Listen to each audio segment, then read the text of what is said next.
Hello everybody, कैसे हैं सब। आई होप आप सब बढ़िया होंगे, अपने घरों पर होंगे और इस कोविड वाली सिचुएशन में अपनी हेल्थ का बहुत अच्छे से ध्यान भी रख रहे होंगे। आज जो हम लेकर आए हैं वो लेकर आए हैं आपके क्लास 9 के इस चैप्टर का, जो कि है स्ट्रक्चर ऑफ एटम। इसका वन शॉट रिवीजन सेशन, मतलब कि एक सिंगल वीडियो में ही पूरे चैप्टर को करेंगे compile with concept plus question, है ना। तो this is going to be a one shot revision session. This is going to be a one shot revision session, okay, of this chapter atom and molecule का होगा ये एक one shot revision in which हम try करेंगे कि पूरे chapter के जो हर एक कंसेप्ट है उसको डिटेल में समझ भी ले और शॉर्ट स्पैन ऑफ टाइम में ये काम हमारा हो भी जाए। ओके, तो without wasting any further time chapter को स्टार्ट करते हैं। तो जो देखो, जो पहला स्लाइड आ रहा है वो है स्ट्रक्चर ऑफ एटम के बेसिक इंट्रोडक्शन के बारे में। तो पहले इस चैप्टर का थोड़ा सा बेसिक इंट्रोडक्शन देख ले कि हमने जो पहले चैप्टर पढ़ा था एटम एंड मॉलिक्यूल्स, उससे ये वाला chapter how can it relate with that, उससे कैसे रिलेट करता है। पहले तो ये देखेंगे इस चैप्टर का बेसिक इंट्रोडक्शन वाला पार्ट क्या बोल रहा है। पहले वाला लाइन जरा देखते हैं। For a long time it was thought that atoms are indivisible and do not have an inner structure। देखो, हमने पहले से पता है बहुत लंबे टाइम तक ये सोचा जाता था कि एटम्स जो हैं वो इंडिविजिबल नेचर रखते हैं, एंड एटम का इंडिविजिबल नेचर, उनकी यह प्रॉपर्टी ही रीजन था एटम एंड मॉलिक्यूल पूरे चैप्टर के क्रिएशन का, है ना। यही तो रीजन था कि हम लोग सोचते थे एटम्स होते हैं इंडिविजिबल, एटम्स होते हैं इंडिविजिबल इन नेचर। एटम जो है फर्दर डिवाइड ही नहीं किए जा सकते, वो तो सबसे स्मॉलेस्ट यूनिट होते हैं, ये हमारा परसेप्शन था। But this is the beauty of chemistry कि जो चीज आप आज पढ़ोगे ना, अगले दिन आपको पता चलेगा कि वो पहले दिन पढ़ी गई चीज गलत थी। पहले वाली चीज में कुछ ना कुछ एक्सेप्शन थे, कुछ ना कुछ मिथ्स थे, गलत थी वो। यहां पर भी यही बात हुई। एटम्स का इंडिविजिबल नेचर जो हमने बहुत अच्छे से पिछले चैप्टर में पढ़ा, वो समझ आता है यहाँ पे कि वो बात गलत होती है। एटम ही डिविजिबल नेचर रखते हैं, एटम भी फर्दर डिवाइड हो सकते हैं इनटू सब एटॉमिक पार्टिकल्स। ओके, मतलब यहाँ पर जो ये बात हमने पढ़ी थी ये गलत होती है। Atom can be divided, atom can be divided, है ना, उनको भी सब एटॉमिक पार्टिकल्स में डिवाइड किया जा सकता है। वो एटम जो डिवाइड होता है तो कौन कौन से सब एटॉमिक पार्टिकल्स बनते हैं, उन्हें किसने डिस्कवर किया, उनकी क्या प्रॉपर्टी होती है और उनका यूज कहाँ कहाँ है, वो सब कुछ इस चैप्टर में हम लोग देखेंगे। तो देखो सारा सेकेंड वाला पॉइंट। सेकेंड पॉइंट क्या बोल रहा है? सेकेंड पॉइंट बोल रहा है later on it was discovered that atoms are made up of subatomic particles like electron, proton and neutron which are negatively, positively and neutral respectively. It means क्या है, फिर बाद में ये डिस्कवरी हुई कि एटम्स जो है ना वो डिविजिबल है, वो इंडिविजिबल नेचर नहीं रखता, वो डिविजिबल है, वो भी डिवाइड हो सकता है। एंड उसके डिवीजन से 3 सब एटॉमिक पार्टिकल्स की जनरेशन होती है, जो कि कुछ ऐसे हैं। एक फर्स्ट है इलेक्ट्रॉन, दूसरा है प्रोटॉन और तीसरा है न्यूट्रॉन। अगर हम बात करें इलेक्ट्रॉन की, तो इलेक्ट्रॉन जो सब एटॉमिक पार्टिकल बना है after the division of atom carry a negative charge. कैसा चार्ज कैरी करता है? नेगेटिव चार्ज कैरी करता है। प्रोटॉन जो सेकंड सब एटॉमिक पार्टिकल है, एटम के डिवीजन से बना है, carry a positive charge. And जो न्यूट्रॉन है वो अपने नाम की तरह ही न्यूट्रल है, वो जीरो चार्ज कैरी करता है, उसके पास कोई चार्ज नहीं होता। ओके, बट उसका मास होता है कंसिडरेबल। वो क्या होता है वो भी सब समझेंगे। आई होप ये वाले स्लाइड से आपको चैप्टर का बेसिक इंट्रोडक्शन समझ आ गया होगा, एंड चैप्टर का जो बेसिक आउटलाइन था आपके दिमाग में वो क्रिएट हो गया होगा। तो चलो शुरू करते हैं चैप्टर के कुछ मेन कंसेप्ट्स के साथ। पहला जो देख रहे हैं यहाँ, चैप्टर का मेन कंसेप्ट शुरू हो रहा है। पहला है डिस्कवरी ऑफ इलेक्ट्रॉन। इलेक्ट्रॉन की डिस्कवरी के बारे में देखते हैं कि किसने किया था इलेक्ट्रॉन को डिस्कवर, एंड डिस्कवर किया था तो कौन सा किया गया था, एक्सपेरिमेंट परफॉर्म। देखो, अगर हम बात करते हैं इलेक्ट्रॉन की, तो इलेक्ट्रॉन की जो डिस्कवरी है वो अराउंड 1897 में हुई थी, जो कि जे थॉमसन नाम के साइंटिस्ट ने की थी। J Thomson. ओके, तो जे थॉमसन नाम का ये साइंटिस्ट जो थे, इन्होंने ही इलेक्ट्रॉन की डिस्कवरी बताई थी अराउंड 1897। अब इलेक्ट्रॉन की डिस्कवरी इन्होंने बताई तो थी, बट क्या एक्सपेरिमेंट था जिसका यूज किया और ये इलेक्ट्रॉन की डिस्कवरी बता पाए? तो वो एक्सपेरिमेंट कुछ ऐसा था, डिस्चार्ज ट्यूब वाला एक्सपेरिमेंट था, जिसका नाम है production of cathode rays in a discharge tube. कैसे डिस्चार्ज ट्यूब पे सेटअप हुआ और इलेक्ट्रॉन की डिस्कवरी हुई, जरा देखते हैं। देखो ये आपको दिखाई दे रही होगी, this is a discharge tube. ये क्या है? ये एक डिस्चार्ज ट्यूब है। Okay, this is a discharge tube. Okay, उन्होंने क्या लगाया, इसमें दो इलेक्ट्रोड लगा दिए, एक इलेक्ट्रोड ये रहा और दूसरे वाला ये रहा। उसके बाद क्या किया, इसको एक बैटरी से कनेक्ट किया। यहां पर इंडक्शन ऑयल दिखा रखा है, तो मतलब इंडक्शन कॉइल भी आप यूज कर सकते हो। इंडक्शन कॉइल से कनेक्ट किया, ठीक है। जो इंडक्शन कॉइल का नेगेटिव वाला एंड था, जिस इलेक्ट्रोड से कनेक्टेड है वो इलेक्ट्रोड भी नेगेटिव चार्ज कैरी कर लेगी, ठीक है, वो इलेक्ट्रोड भी नेगेटिव चार्ज कैरी कर लेगी। और जिस इलेक्ट्रोड इंडक्शन ऑयल के पॉजिटिव वाले टर्मिनल से कनेक्टेड है वो इलेक्ट्रोड भी पॉजिटिव चार्ज कैरी कर लेगी। तो जो इलेक्ट्रोड पॉजिटिव चार्ज कैरी करती है, नाम उसका एनोड होता है, और नेगेटिव चार्ज कैरी करने वाली इलेक्ट्रोड कैथोड कहलाती है। ये बात तो हमें पहले से ही पता थी, ये तो हमें पहले से ही आता था। अच्छा, इतनी बात समझ आ गई ना। अब क्या होता है, देखो इसके अंदर डिस्चार्ज ट्यूब के अंदर जो फिलअप की जाती है वो की जाती है एक गैस। कौन सी गैस हम लोग फिलअप करते हैं? आप एयर या कोई गैस फिलअप की गई है, वैसे जनरली फिल किया जाता है नोबल गैस को, बट आप हाइड्रोजन पहली गैस है, हमारे पीरियोडिक टेबल का पहला एलिमेंट भी है, आप हाइड्रोजन को भी यूज कर सकते हो। तो एयर या कोई गैस इसमें फिलअप की गई और ऊपर लगाया गया है वैक्यूम पंप। ओके, जिन बच्चों ने 3 इडियट मूवी देखी होगी उनको पता होगा वैक्यूम पंप का काम क्या होता है। क्या होता है वैक्यूम पंप का काम, क्यों लगाया गया है इसको? इसका रीजन है प्रेशर को मेंटेन करने का। जो डिस्चार्ज ट्यूब के अंदर गैस भरी है उसके प्रेशर को वैक्यूम पंप की हेल्प से मेंटेन कर सकते हो, बढ़ा भी सकते हो, घटा भी सकते हो, कांस्टेंट बना के रख सकते हो। ओके, तो इसलिए वैक्यूम पंप लगाया गया है to maintain pressure, to maintain pressure. Okay, pressure को मेंटेन करने के लिए। ओके, चलो और क्या लगाया हुआ है, ये लगा लिया हमने वैक्यूम पंप। उसके बाद क्या होता है, उसके बाद देखा जाता है कि जब हम लोग इस इंडक्शन कॉइल को ऑन करते हैं, मतलब कि कैथोड और एनोड पे पॉजिटिव नेगेटिव चार्ज रिस्पेक्टिवली बनता है, तो ऐसा देखा जाता है कि एनोड के पीछे, ये एनोड वाली जो इलेक्ट्रोड है इसके पीछे कुछ ग्लो, कुछ लाइटिश ग्रीनिश कलर शो होता है, ग्रीनिश येलो ग्लो शो होता है। ओके, यहां से डिस्कवरी हुई थी इलेक्ट्रॉन की। जो थॉमसन के दिमाग में आया कि एनोड के पीछे ये ग्रीनिश येलो ग्लो क्यों शो हुआ। पहला क्वेश्चन तो ये हो गया, ये कलर किया या ग्लो क्यों शो हुआ। दूसरा क्वेश्चन, वो इस वाले कैथोड के पीछे क्यों शो नहीं हुआ। दोनों ही क्वेश्चन बन के आते हैं ना, और दोनों का ये आंसर सिमिलर ही है कि इसके पीछे ग्लो दिखा तो क्यों दिखा, और इसके पीछे नहीं दिखा तो क्यों नहीं दिखा। क्या था रीजन, देखो पढ़ते हैं। Two plates A and B are connected to a source of electricity to supply high voltage. The plate A connected to the negative terminal is called cathode, whereas the plate B connected to the positive terminal, उसका नाम रखेंगे anode. ठीक है, चलो इतनी बात समझ आई। उसके बाद ये देखा गया, ये साइंटिस्ट ने क्या किया, अज्यूम किया कि पक्का ही पक्का ऐसा हो रहा है कि कैथोड की तरफ से ना कुछ कैथोड रेज है जो कि क्या कैरी करती हैं, कैसा चार्ज कैरी करती हैं, वो करती हैं नेगेटिव चार्ज को कैरी। कुछ negative charge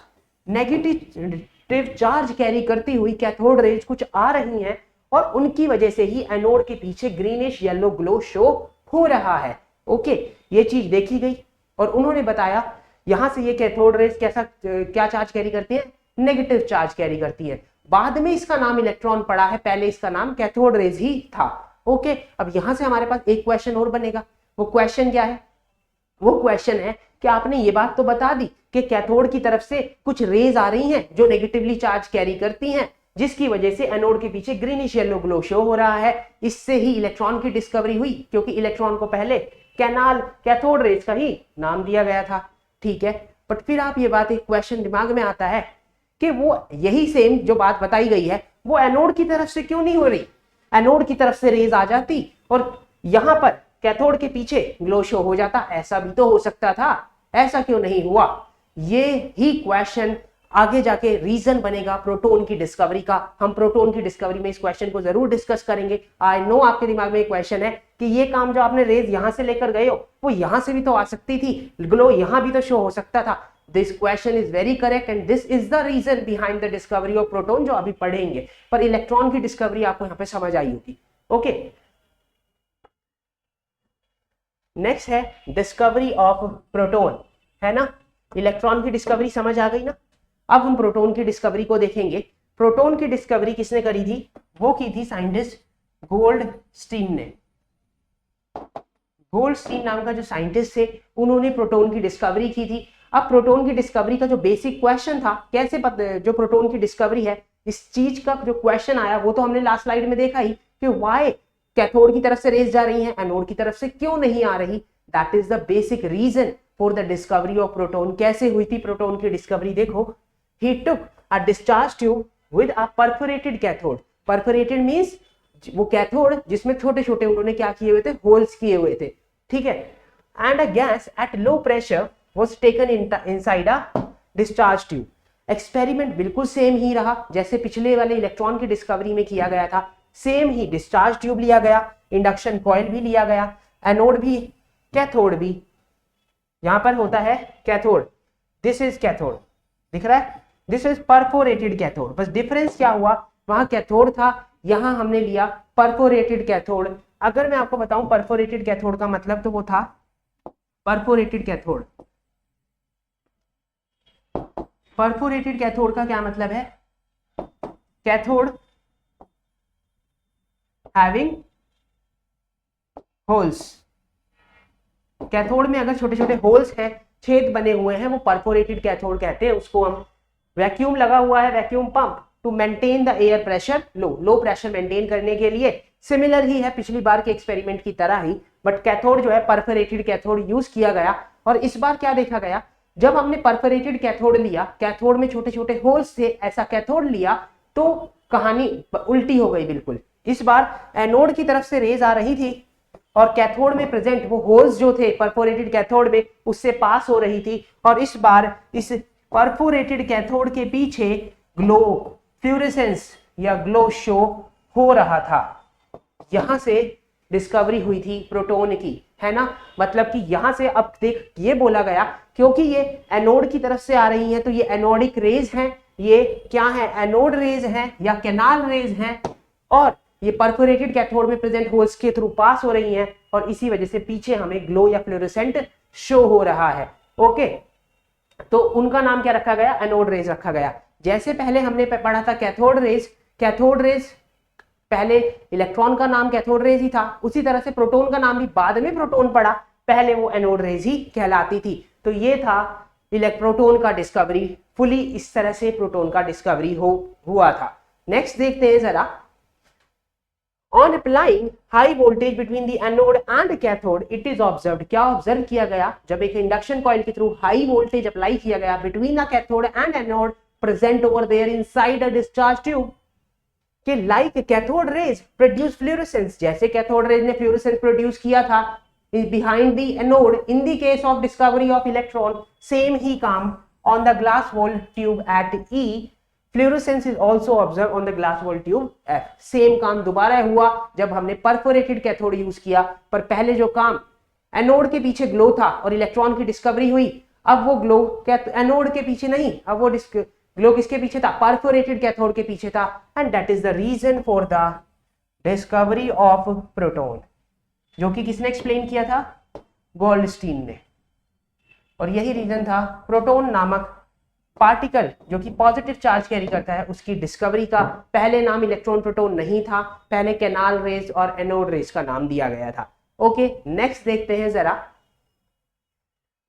this shows that some rays are also coming from the anode, कुछ रेज एनोड से आ रही हैं, which pass through the holes in the cathode and strike the holes at the tube F. वही है कि कुछ जो रेज हैं वो एनोड से आ रही हैं एंड परफोरेटेड कैथोड में प्रेजेंट होल्स के थ्रू पास हो रही हैं, एंड ट्यूब के जो एफ वाला पार्ट था, बैक साइड पार्ट था, उस पे कुछ फ्लोरोसेंस या कलर या glow basically you can say वो शो हो रहा है। नेक्स्ट देखो, these rays are called anode rays, का नाम दिया गया क्योंकि वो एनोड की साइड से आ रही थी, नाम एनोड रेज रख दिया। कैथोड की साइड से जब आ रही थी तो नाम कैथोड रेज रख दिया था। They are also known as canal rays, their deflection in an electric field shows that they have a positive charge. Okay, do you know what one thing? जब एनोड रेज को electric field में put on किया गया तो they will show a deflection. जब हमने electric field में, electric field, ये चीज आप पढ़ोगे क्लास 12वीं में, इलेक्ट्रिक फील्ड को, इलेक्ट्रिक फील्ड में जब हमने एनोड रेज को रखा गया तो यू नो व्हाट, इसने शो किया डिफ्लेक्शन, इसने शो किया डिफ्लेक्शन। और इलेक्ट्रिक फील्ड में क्या है, नेगेटिव चार्ज है, और उसमें डिफ्लेक्शन शो करना आपके पॉजिटिव होने को क्या जस्टिफाई नहीं करता? क्या ये नहीं शो करता कि पक्का anode rays positive charge carry करती हैं? एनोड रेज का इलेक्ट्रिक फील्ड में डिफ्लेक्शन उसके पॉजिटिव चार्ज कैरी करने वाले नेचर को हाईली हाईली जस्टिफाई कर देता है। चलो ये समझ आया, नेक्स्ट मूव करें। नेक्स्ट है न्यूट्रॉन की डिस्कवरी, डिस्कवरी ऑफ न्यूट्रॉन। अगर हम बात करते हैं न्यूट्रॉन की डिस्कवरी के बारे में, तो न्यूट्रॉन की डिस्कवरी करी थी साइंटिस्ट जिनका नाम था चैडविक इन 1932। किसने की थी? चैडविक इन 1932 में की थी न्यूट्रॉन की डिस्कवरी। कैसे हुआ था न्यूट्रॉन का डिस्कवर? क्या ऐसा क्वेश्चन दिमाग में आया कि देखा न्यूट्रॉन की डिस्कवरी करने का जरूरत पड़ गई? देखो जरा, neutrons are present in the nucleus of all atom except hydrogen. इस वाले स्टेटमेंट से क्वेश्चन आ रहे हैं बोर्ड्स में भी, और जो अदर एग्जाम्स हैं बोर्ड से हाई लेवल वाले, उनमें भी ये क्वेश्चन आता है 1 मार्क का, तो इसको इंपॉर्टेंट डाल लो कि ऐसा कौन सा एलिमेंट है जिसमें एक भी न्यूट्रॉन नहीं है। एक ऐसा एलिमेंट बता दो आप जिसमें न्यूट्रॉन 0 हो, उसमें एक भी न्यूट्रॉन ना हो, तो आंसर उसका जो बनता है ना वो हाइड्रोजन बनता है। उसमें एक भी न्यूट्रॉन नहीं होता, उसके अंदर एक प्रोटॉन होता है एंड एक इलेक्ट्रॉन होता है, न्यूट्रॉन बिल्कुल भी नहीं होता। हाइड्रोजन का नाम प्रोटियम भी बोलते हैं, आपको पता हो, कभी कभी ऑप्शन में वो प्रोटियम भी दे देता है, कंफ्यूज करने के लिए हाइड्रोजन नहीं देता। याद रखना हाइड्रोजन का नाम प्रोटियम भी होता है। चलो नेक्स्ट पॉइंट देखें, तो इसका सिंबल न्यूट्रॉन को स्मॉल n ऐसे लिखते हैं न्यूट्रॉन।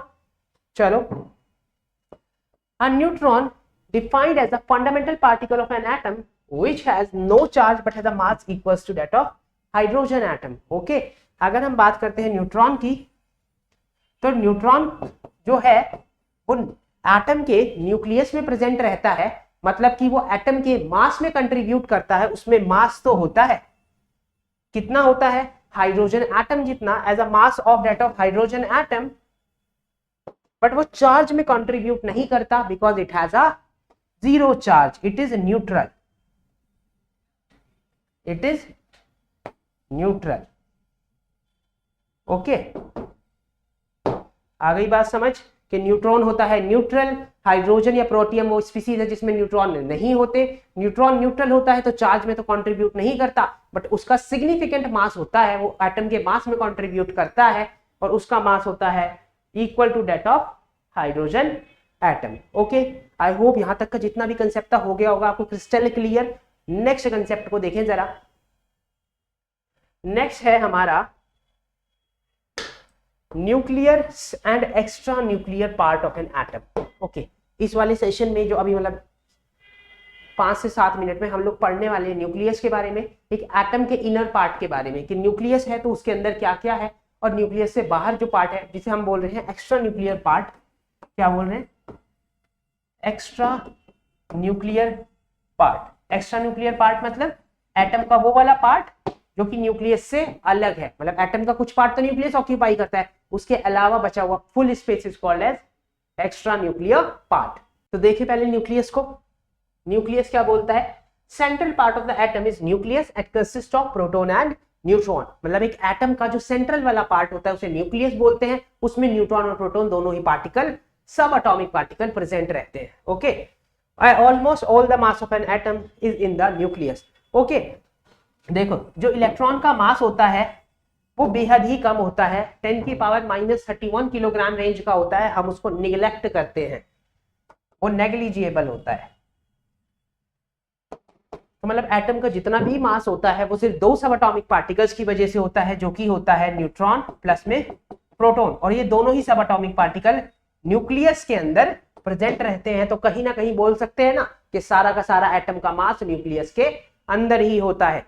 न्यूक्लियस समझ आया? चलो नेक्स्ट देखेंगे एक्स्ट्रा न्यूक्लियर पार्ट। अगर हम बात करें एक्स्ट्रा न्यूक्लियर पार्ट की, extra nuclear part of an atom consist of electron, है ना। मतलब अगर हमें एटम की बात करें तो उसमें प्रेजेंट दो सब एटॉमिक पार्टिकल न्यूट्रॉन और प्रोटॉन तो न्यूक्लियस के अंदर ही है, तो एक्स्ट्रा न्यूक्लियर पार्ट में आउटसाइड द न्यूक्लियस तो सिर्फ एक ही सब एटॉमिक पार्टिकल बचेगा, वो होगा electron, consist of electron only, which have a very small mass। और एटम इलेक्ट्रॉन का mass I have told you negligible होता है। Electrons are revolving around the nucleus in the fixed circular path called energy level या shells. Atom is neutral, so number of proton is equal to the number of electrons, है ना। क्योंकि और जो electrons है ना वो रिवॉल्व करते रहते हैं फिक्स्ड एनर्जी लेवल्स में, जिनका नाम शेल्स रहता है। क्या रहता है नाम? शेल्स रखता है या एनर्जी लेवल रखते हैं। और एटम जो होता है वो बिल्कुल न्यूट्रल बनता है क्योंकि नंबर ऑफ इलेक्ट्रॉन और नंबर ऑफ प्रोटॉन होते हैं बिल्कुल ही बराबर, इसीलिए ये एटम बनता है न्यूट्रल। इतनी बात समझ आई? चलो नेक्स्ट देखिए। अब हमारे पास कुछ नोट है, ये देखो, ये इंपॉर्टेंट है, यहां से आपको 1 मार्क का क्वेश्चन देखने को मिल सकता है नोट वाले पार्ट में से, समझना इसको। पहला जो है, hydrogen atom is only 1 proton 1 electron and no neutron. अभी बताया सेशन के स्टार्टिंग में ही मैंने कि हाइड्रोजन में, या जिसको हम प्रोटियम भी बोलते हैं, उसमें क्या है?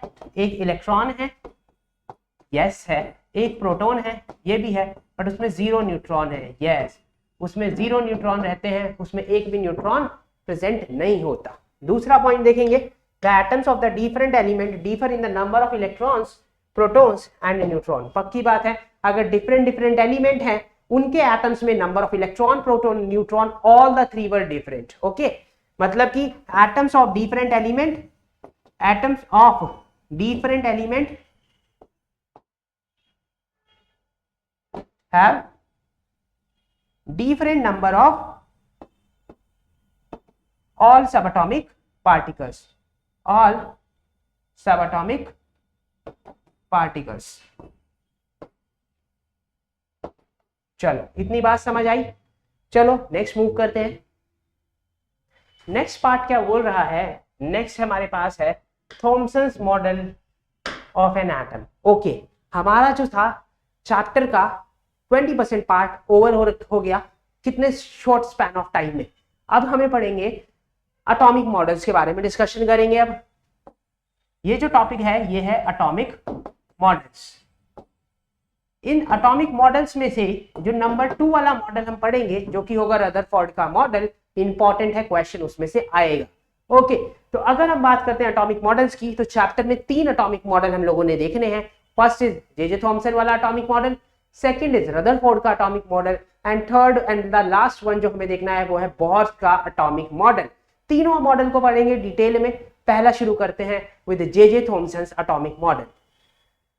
अगर आप बात करते हैं थॉमसन का एटॉमिक मॉडल क्या बोलता था, तो देखो सबसे फर्स्ट पॉइंट देखो, when J Thomson proposed his model of an atom in 1903, then only electrons and protons were known to be present in the atom according to the Thomson's model of an atom। क्या बोलता है point? ये point बोलता है कि जब Thompson ने अपना मॉडल दिया था ना 1903 में, उस टाइम पर एटम के अंदर प्रेजेंट सिर्फ 2 ही सब एटॉमिक पार्टिकल की डिस्कवरी हो पाई थी, जो थी इलेक्ट्रॉन और प्रोटॉन। क्योंकि न्यूट्रॉन की डिस्कवरी कब हुई है? न्यूट्रॉन की डिस्कवरी कब हुई? 1932 में हुई। तो न्यूट्रॉन की डिस्कवरी तो लेट हो गई, 1932 में हुई।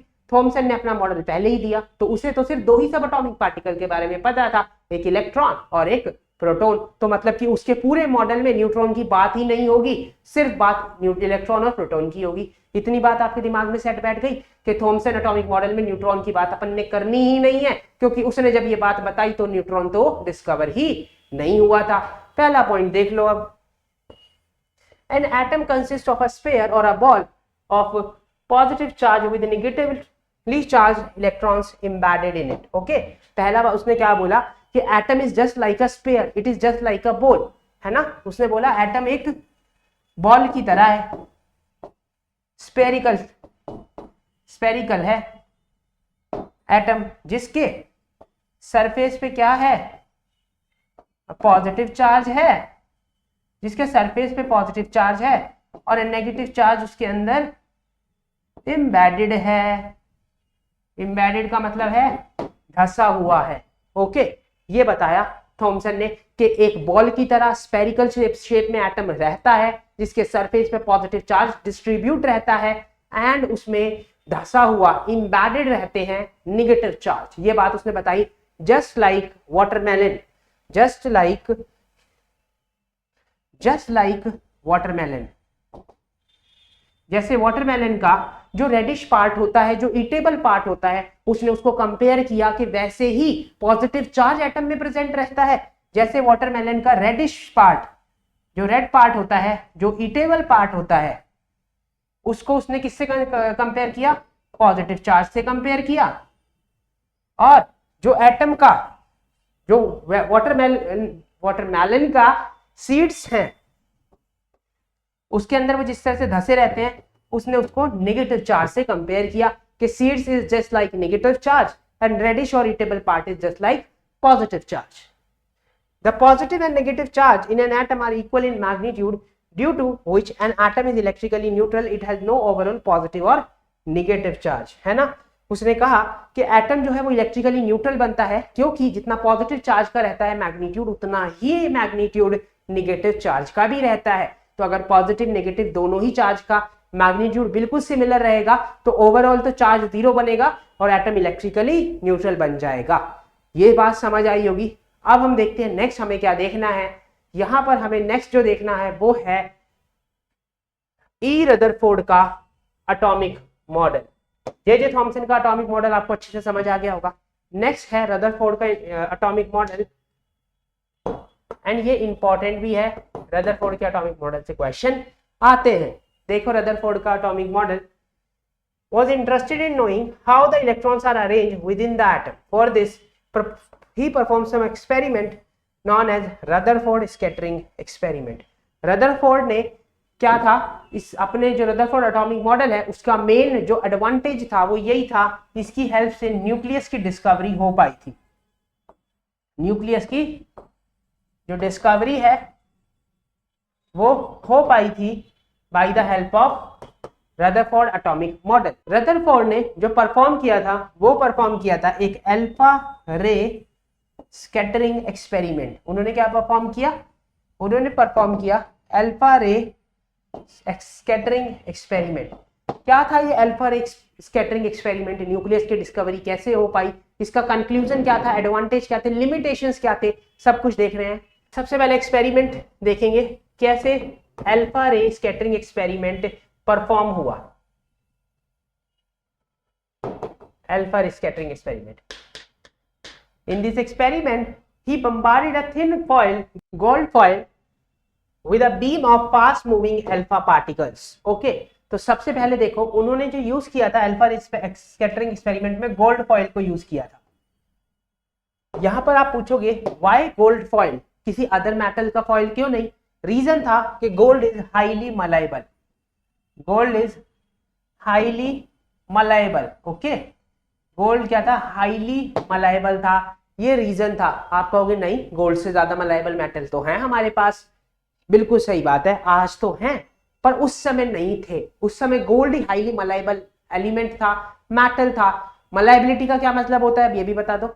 मलाइबिलिटी का मतलब होता है बहुत ही कम एटम से यूज करके वेरी थिक शीट भी क्रिएट कर पाना, है ना। हमने एटम एंड मॉलिक्यूल वाले चैप्टर में पढ़ा था कि एक अगर हम नोटबुक की शीट ले लेना तो उसमें मिलियंस ऑफ एटम्स होते हैं, बट हमें ना बहुत ही थिन शीट प्रोड्यूस करनी थी। हमें ऐसी शीट प्रोड्यूस करनी थी जो सिर्फ 100 एटम से ही बन जाए या 1000 से ही बन जाए। इसीलिए हमने गोल्ड फॉइल का यूज किया, वेरी थिन फॉइल। ओके, चलो। Alpha particles are high energy positively charge helium ions. अगर हम बात करें ना अल्फा पार्टिकल की, अल्फा पार्टिकल क्या होते हैं? अल्फा पार्टिकल होते हैं हीलियम प्लस 2। हीलियम प्लस 2 को ही अल्फा पार्टिकल का नाम दिया जाता है। Positively charge helium ions during radioactivity decay of unstable elements such as uranium having 2 unit of positive charge and 4 unit of mass. अब जो ये अल्फा पार्टिकल हैं, जो हीलियम प्लस 2 आयंस हैं, ये प्रोड्यूस कैसे हो रहे हैं, बन कैसे रहे हैं? आपने पढ़ा होगा यूरेनियम 235, पढ़ा नहीं होगा, 9 तक तो नहीं पढ़ते, आगे पढ़ोगे। यूरेनियम 235 एक अनस्टेबल न्यूक्लियाई है इसकी जब ये स्टेबल न्यूक्लियाई में जाता है ना तो रेडियो एक्टिविटी डीके होता है और उससे केमिस्ट्री का एक और ब्रांच भी निकलता है, न्यूक्लियर केमिस्ट्री। तो जब वो अनस्टेबल से स्टेबल न्यूक्लियाई में कन्वर्ट होता है ना तो कुछ एमिशंस होते हैं। उन्हीं एमिशंस में से एक है हीलियम+2 आयन अल्फा रेज का एमिशन। अगर हम हीलियम+2 आयन की बात करें तो इसमें क्या है, 4 यूनिट तो मास है और 2 यूनिट उसका, this is mass, this is charge. Okay, चलो ये बात समझ आई। नेक्स्ट देखते हैं। He observed the scattering of alpha rays after hitting the foil by placing a circular zinc sulfide screen around the metal foil। मतलब कि उन्होंने क्या किया, जो मेटल फॉयल थी ना, मेटल फॉयल थी उसके अराउंड एक सर्कुलर जिंक सल्फाइड क्या लगा दिया, एक जिंक सल्फाइड का स्क्रीन लगाया सर्कुलर फॉर्म में। ये क्यों लगाया, ZnS का सर्कुलर स्क्रीन मेटल फॉयल के अराउंड क्यों लगाया, पढ़ेंगे अभी नेक्स्ट जब मैं फिगर बताऊंगा, उसमें ये पॉइंट क्लियर होगा आपको अच्छे से। The result of scattering experiment were quite unexpected. Rutherford's famous alpha particle scattering experiment is represented in the given diagram. Next diagram में देखेंगे, इसको अच्छे से समझेंगे इस स्लाइड को नेक्स्ट वाले डायग्राम में। चलो, तो रदरफोर्ड का जो स्कैटरिंग एक्सपेरिमेंट था उसको देखना जरा शुरू करते हैं। एक्सपेरिमेंट का कैसे डिजाइन किया गया है पूरे अच्छे से समझना, ये डायग्राम से क्वेश्चन बन जाएगा। यहां पर है रेडियम। रेडियम क्यों यूज किया पहले तो अब यही बता दो। ये अल्फा रे का सोर्स है, ओके, अल्फा रे का, अल्फा पार्टिकल का सोर्स है। यहां से अल्फा रेज गई, ये लगा हुआ है हमारा थिन गोल्ड फॉइल, बहुत ही हाईली मलाइबल गोल्ड फॉइल। ये हमारा गोल्ड फॉइल हो गया, ओके। यहां पर साइड में जो है सर्कुलर मैनर में लगी हुई है एक स्क्रीन जिसपे है ZnS की coating, circular zinc sulphide screen. Zinc sulphide क्यों रखा है ये पर देख लो। जिंक सल्फाइड क्यों रखा है ये देखें जरा। रीजन है, जब जिंक सल्फाइड पर इलेक्ट्रॉन अल्फा रेज की बीम गिरती है ना तो वो ग्लो करते हैं, वो ग्लो करते हैं, ठीक है। जब ZnS के ऊपर अल्फा रे की जो बीम है वो गिरेगी ना तो वो ग्लो करेगा, तो पता चल जाएगा कि अल्फा रे यहाँ पर डिफ्लेक्ट हुई है ना। अगर अल्फा रे इससे गोल्ड फॉइल से टकरा कर यहाँ डिफ्लेक्ट हुई होगी तो स्क्रीन यहाँ पर ग्लो करेगी, यहाँ डिफ्लेक्ट हुई होगी तो स्क्रीन यहाँ पर ग्लो करेगी, तो शो हो जाएगा कि हाँ अल्फा रे डिफ्लेक्ट हुई है। इसीलिए हमने ZnS की कोटिंग करी है इस सर्कुलर स्क्रीन के ऊपर। देखोगे आप फिर कि जब इस पर अल्फा रेज गिरेंगी ना गोल्ड फॉइल पर तो कुछ तो लार्ज डिफ्लेक्शन शो करेंगे और कुछ स्मॉलर डिफ्लेक्शन से निकल जाएंगे। और ज्यादातर जो अल्फा पार्टिकल रहेंगे ना, बहुत सारे, मतलब कि 99% जो अल्फा रेज रहेंगी ना वो सीधी ही निकल जाएंगी विदाउट एनी डिफ्लेक्शन, वो सीधी निकल जाएंगी विदाउट एनी डिफ्लेक्शन। बहुत ही कम रेज होंगी जो स्मॉलर डिफ्लेक्शन या थोड़ा लार्जर डिफ्लेक्शन शो करेंगी। And do you know what one thing, कि one out of 20,000 approximately 20,000 alpha rays में से कोई एक ही रेज होगी जो कि डिफ्लेक्ट करेगी, डिफ्लेक्ट बाय 180 डिग्री एंगल, जो 180 डिग्री के एंगल पे डिफ्लेक्ट करेगी। मतलब गोल्ड फॉइल से टकरा के गोल्ड फॉइल उसके लिए दीवार की तरह काम करेगी और पूरी तरह से वो बाउंस बैक हो जाएगी। एक ही रे होगी ऐसी कोई 20,000 में से, मतलब बेहद ही कम प्रोबेबिलिटी है ना। तो ये बात डायग्राम समझ आया। अब हमें यहाँ से दो से तीन कंक्लूजन निकालने हैं। पहली बात जो इस डायग्राम को मैंने आपको पढ़ाया आपके दिमाग में आई होगी, मैक्सिमम रेज सीधी क्यों जा रही है। दूसरी बात, इतनी सारी रेज में से 20,000 में से कई एक ही वापस 180 डिग्री के एंगल पर क्यों आ रही है, बहुत सारी क्यों नहीं आ रही, क्यों लार्ज डिफ्लेक्शन और स्मॉल डिफ्लेक्शन शो कर रही है, रेज एक ही जैसा डिफ्लेक्शन शो क्यों नहीं कर रही। सारे आंसर देखते हैं जरा। 3-4 क्वेश्चन बन गए ना, देखेंगे सबके आंसर। ऑब्जर्वेशन में, after the bombardment of alpha particle on the thick gold foil, Rutherford observe that. Rutherford ने क्या ऑब्जर्व किया जब अल्फा रेज का बम्बार्डमेंट उसने कराया on the thin gold foil. पहला उसका ऑब्जर्वेशन देखो, ऑब्जर्वेशन हमेशा ही इंपॉर्टेंट रहता है किसी भी एक्सपेरिमेंट का। Most of the fast moving alpha particle pass through the gold foil undeflected, है ना। हमने पहले बात भी करी कि ज्यादातर जो रेस थी ना अल्फा रेस, वो बिना किसी डिफ्लेक्शन के गोल्ड फॉइल को आर पार कर गई, सीधी ही निकल गई। पहला पॉइंट समझ आ गया। दूसरा क्या कह रहा है, some of the alpha particle were deflected by small angle and some were by large angles, है ना। कुछ अल्फा रेस डिफ्लेक्ट हुई स्मॉलर एंगल से, कुछ ने लार्ज डिफ्लेक्शन भी शो किया, ये भी बात हमें पता थी। थर्ड देखो, a very few particle 1 in 20,000 bounced back is that deflected by an angle of 180 degree. एक रे 20,000 में से ही ऐसी थी जो 180 डिग्री के एंगल पर गोल्ड फॉइल से टकरा के जस्ट बाउंस बैक हो गई, बहुत सारी नहीं थी। ये तीनों बात हमें पहले से ही पता थी। इनका रीजन क्या था, ऐसा ऐसा और ऐसा हुआ क्यों, वो भी देखेंगे जरा नेक्स्ट स्लाइड में। On the basis of these observation Rutherford ने क्या किया, कुछ कंक्लूजन्स को ड्रॉ किया, कुछ फाइनल रिजल्ट्स भी बोल सकते हो, कंक्लूजन या फिर फाइनल रिजल्ट उसने एक्सप्लेन करे regarding the structure of atom. क्या बातें बताई रदरफोर्ड ने after observing all the 3 points I have token about in the last slide. क्या बात थी, पहली बात, most of the space in an atom is empty and most of the alpha particle pass through out the foil undeflected. पहला point जो था ना कि ज्यादातर रेस तो सीधी निकल जा रही है गोल्ड फॉइल को पास करके, उनमें कोई डिफ्लेक्शन नहीं हो रहा, ये चीज शो करती है कि most of the space, mostly an atom, mostly part of an atom, mostly part of an atom is, mostly part of an atom is empty, कि एटम का मोस्ट ऑफ द पार्ट जो है वो empty रहता है, खाली रहता है। यही रीजन है कि रेज सीधी निकल जा रही हैं। पहले वाले का आंसर समझ आ गया। नेक्स्ट देखो क्या बोलता है,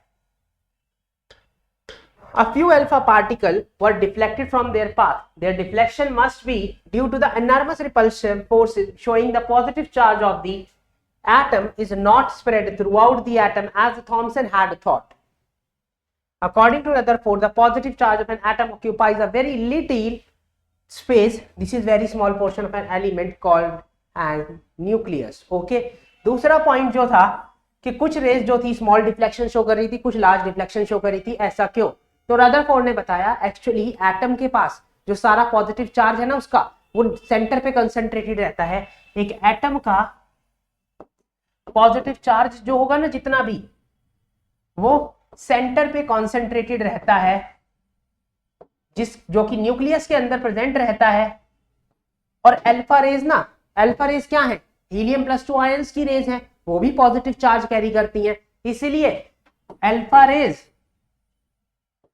जो कि हीलियम +2 आयंस की रेज है और इस न्यूक्लियस में प्रेजेंट पॉजिटिव चार्ज के बीच में क्या होता है, यहां पर देखो रिपल्शन होता है, रिपल्शन होता है। इसी की वजह से ज्यादा रिपल्शन हुआ तो लार्ज डिफ्लेक्शन शो कर गई, और जिन रेज में थोड़ा कम रिपल्शन हुआ वो स्मॉल डिफ्लेक्शन शो कर गई। समझ गए? तो मतलब उन्होंने कहा कि एक्चुअली में एटम में, जैसे थॉमसन ने बताया था कि पूरा पॉजिटिव चार्ज सरफेस पे क्या रहता है, फैला रहता है, ऐसा नहीं होता। सेंटर के कंसंट्रेटेड रहता है पॉजिटिव चार्ज न्यूक्लियस के अंदर, और उससे रिपल्शन की वजह से ही अल्फा रेज लार्जर और स्मॉलर डिफ्लेक्शन रेस्पेक्टिवली शो करती हैं। ओके, यहां से न्यूक्लियस की डिस्कवरी भी हो गई, है ना, कि सारा का सारा पॉजिटिव चार्ज है एटम के सेंटर पे, न्यूक्लियस के अंदर। थर्ड देखो, जो हमारा थर्ड क्वेश्चन था उसका answer, a very small fraction of alpha particle जो है वो डिफ्लेक्ट हुए 180 डिग्री एंगल से, showing that all the positive charge and the mass of the gold were concentrated in an very small volume within the atom, है ना। एक रे 20,000 में से कोई 180 डिग्री पे बाउंस बैक हुई, एक्जैक्टली टकरा कर वापिस आई, शो करता है कि all mass of an atom is concentrated in very little space at center called nucleus, है ना। मतलब न्यूक्लियस में ही एटम का सारा मास छोटी सी जगह पे कंसंट्रेटेड रहता है, इसलिए 20,000 में से कोई एक ही ऐसी रेस थी जो उससे टकराई और 180 डिग्री पर बाउंस बैक कर गई। अगर हम एटम की रेडियस देखें तो किसमें होती है, अराउंड 10⁻10 मीटर होती है। एटम, न्यूक्लियस उससे भी छोटा होता है, न्यूक्लियस होता है 10⁻15 मीटर का। समझ गए? चलो, तीनों क्वेश्चन का आंसर आ गया और रदरफोर्ड का मॉडल भी अप्रोक्सीमेटली हम लोगों ने खत्म ही कर लिया है। लास्ट पॉइंट है रदरफोर्ड के मॉडल का। On the basis of the above observation, जितना भी हमने रदरफोर्ड का मॉडल अभी तक पढ़ा उस सबको सम अप करते हुए रदरफोर्ड ने nuclear model of an atom को कुछ इस तरह से इलेबोरेट किया, सारी बातों को सम अप कर दिया। क्या क्या बताया?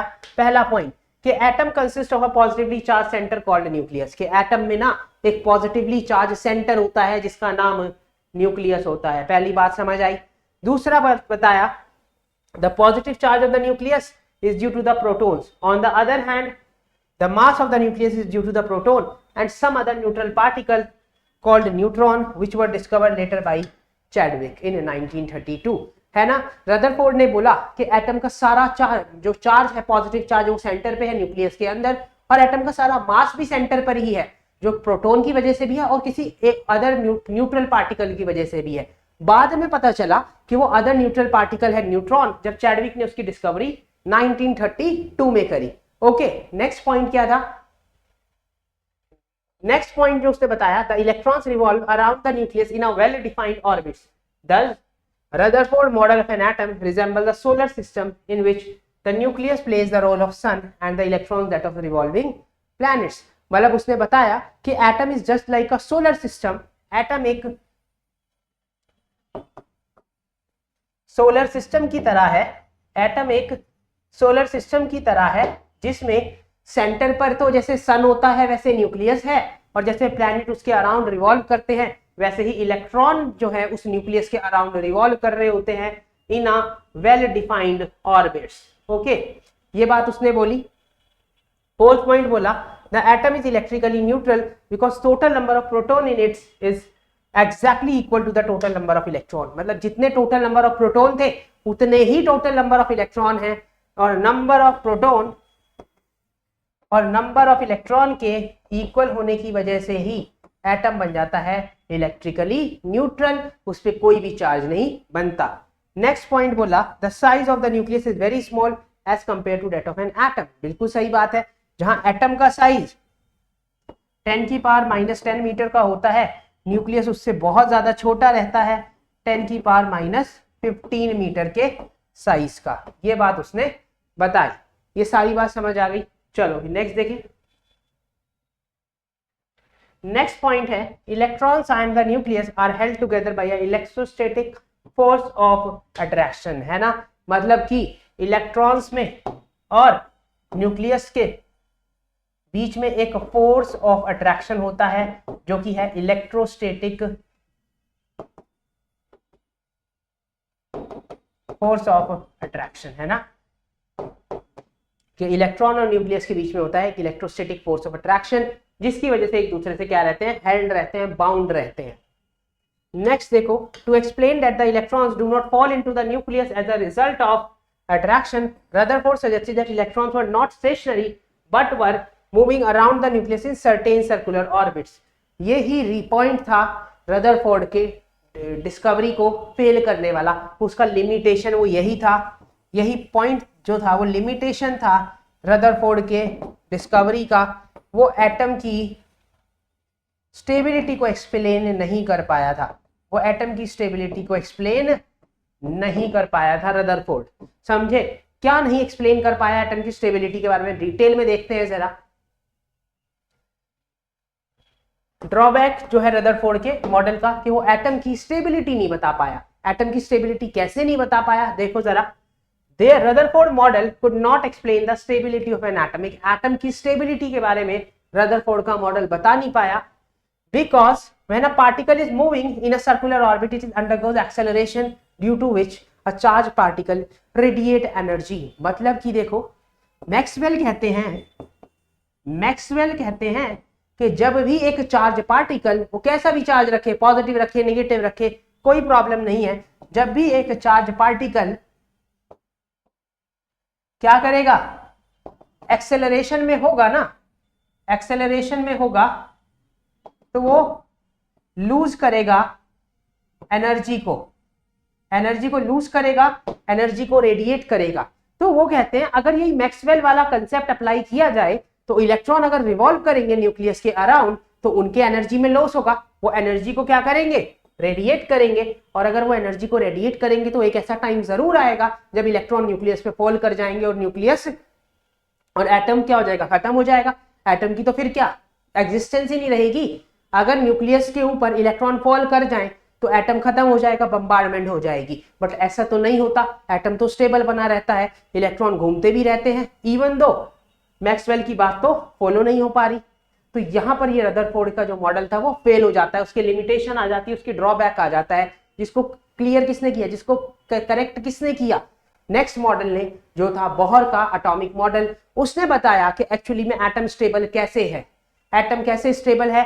मैक्सवेल की बात को उसने जस्टिफाई किया कि बात तो मैक्सवेल की सही है, चार्ज पार्टिकल एक्सेलरेशन में होगा, एनर्जी रेडिएट करेगा। अगर ऐसे ही इलेक्ट्रॉन है वो भी घूम रहे हैं, एक्सेलरेशन में है, एनर्जी रेडिएट करेंगे, तो क्यों वो न्यूक्लियस पे नहीं गिरते, एटम क्यों स्टेबल होता है, वो भी बताया बोहर ने, जो रदरफोर्ड नहीं बता पाए थे। Thus, the orbit revolving electron will keep on shrinking or becoming smaller and smaller, following a spiral path and will ultimately fall into the nucleus. मतलब न्यूक्लियस के ऊपर गिर जाना चाहिए ना इलेक्ट्रॉन को। However, this actually doesn't happen. ऐसा कभी होता तो नहीं है। हमें पता है एटम तो बढ़िया और अच्छी तरह से स्टेबल रहता है। तो आ गए बहुत साइंटिस्ट जो इस चीज को सही करेंगे, बताएंगे कैसे इलेक्ट्रॉन एक्सेलरेशन में होने के बावजूद एनर्जी रेडिएट नहीं कर रहा और एटम स्टेबल है, कैसे है ये सारी बातें। The present concept of an atom was given by Niels Bohr. किसने दिया, नील्स बोहर ने ये कंसेप्ट दिया। It is called Bohr's model of an atom, Bohr's atomic model. क्या बोला, N atom is made up of 3 types of particles. Atom में 3 type के particles रहते हैं, इलेक्ट्रॉन होते हैं, प्रोटॉन होते हैं, न्यूट्रॉन होते हैं। इलेक्ट्रॉन्स हैं नेगेटिव चार्ज कैरी करते हैं, प्रोटॉन पॉजिटिव और न्यूट्रॉन न्यूट्रल होते हैं। Due to presence of equal number of negative and positive charge, atom जो है वो इलेक्ट्रिकली न्यूट्रल बन जाता है इन होल। ओके, मतलब क्योंकि नंबर ऑफ प्रोटॉन और नंबर ऑफ इलेक्ट्रॉन बराबर हैं, मतलब पॉजिटिव चार्ज नेगेटिव चार्ज के बराबर है, तो ओवरऑल 0 बन के आता है, एटम इलेक्ट्रिकली न्यूट्रल बन जाता है। पहली बात तो ये बात बताई बोहर ने।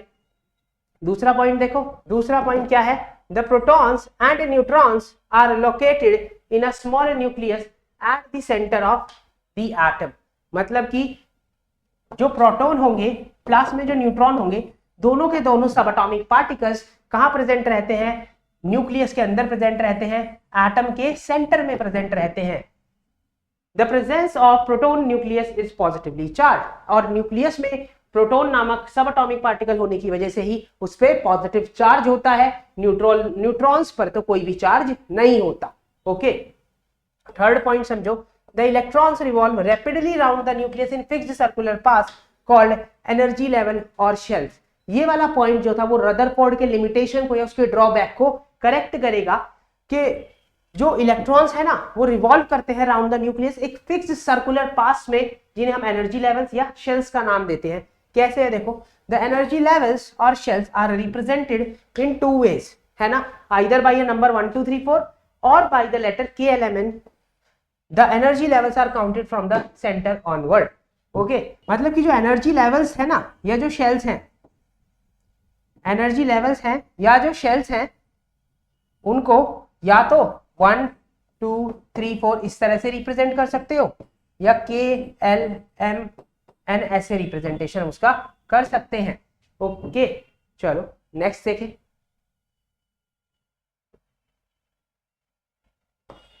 There is a limit to the number of electron which a energy level can occupy. Okay, मतलब कि एक शेल कितने इलेक्ट्रॉन ऑक्यूपाई कर पाएगी,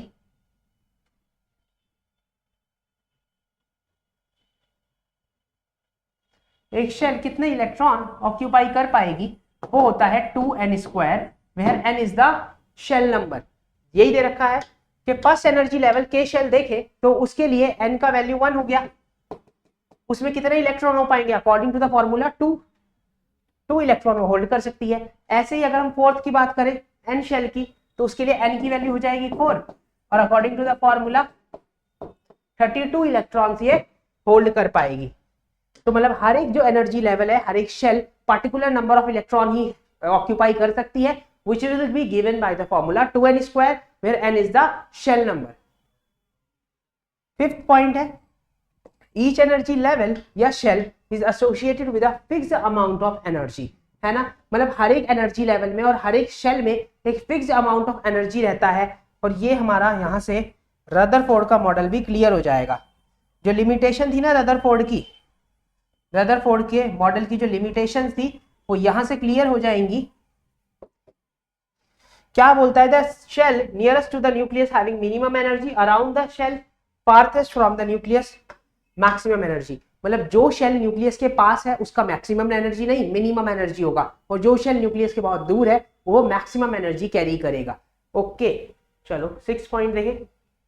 there is a change in the energy levels of electron as long as they keep revolving in the same energy levels as the atom remain stable, है ना, मतलब कि जब एक इलेक्ट्रॉन सेम शेल में revolve करेगा, सेम ही shell में रिवॉल्व करता रहेगा तो एनर्जी को रेडिएट नहीं करेगा, एनर्जी को रेडिएट नहीं करेगा। इसीलिए ही एटम स्टेबल होता है, क्योंकि जब एक इलेक्ट्रॉन एक पार्टिकुलर शेल में ही घूमता रहेगा तो वो कोई एनर्जी रेडिएट नहीं करेगा, ना तो कोई एनर्जी लॉस करेगा, ना ही एनर्जी का गेन करेगा, जिसकी वजह से उसकी एनर्जी कांस्टेंट बनी रहेगी और एटम स्टेबल रहेगा, है ना।